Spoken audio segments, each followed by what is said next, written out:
These are some Dinar Guru updates, starting off with Nader from the Mideast.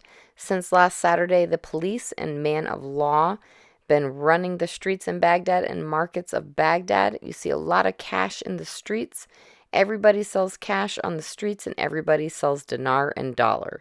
The government is cleaning up. They want to take all that out. They don't want nobody else besides the banks or exchange offices to sell dinars or dollars or any kind of money. That's a good thing. If they're doing that, they're doing it for a reason. That's going to take a couple weeks, maybe a month to clean up all that money in the streets.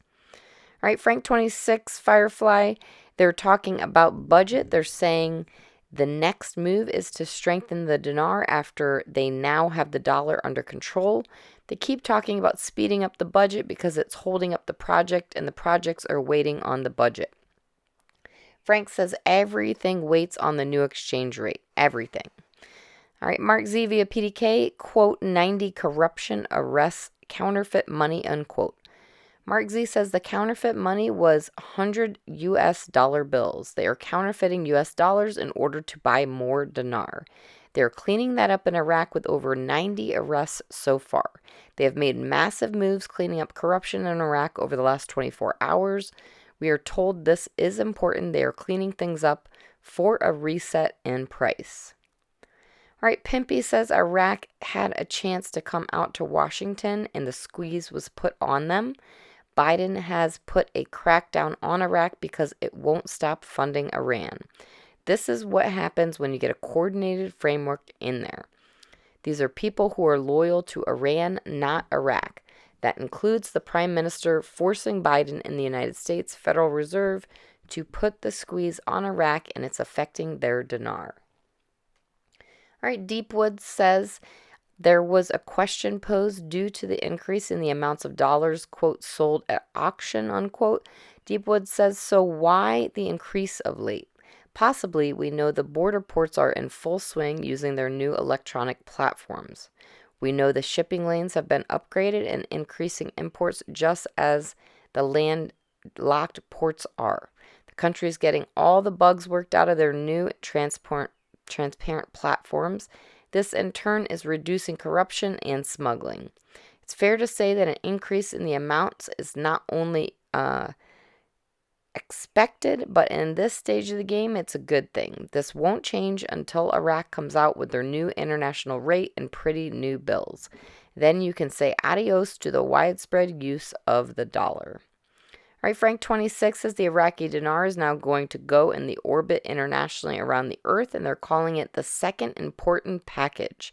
We called it the second article from the CBI to the Iraqi citizens.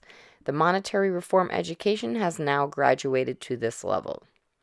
All right, Walking Stick via Frank 26 says it's very important for the CBI and Sadani to be telling the citizens to hold on to their worthless IQDs. It's important you take notice of this. It's a direct and powerful indicator of what's to come from the CBI to the citizens of Iraq for their currency.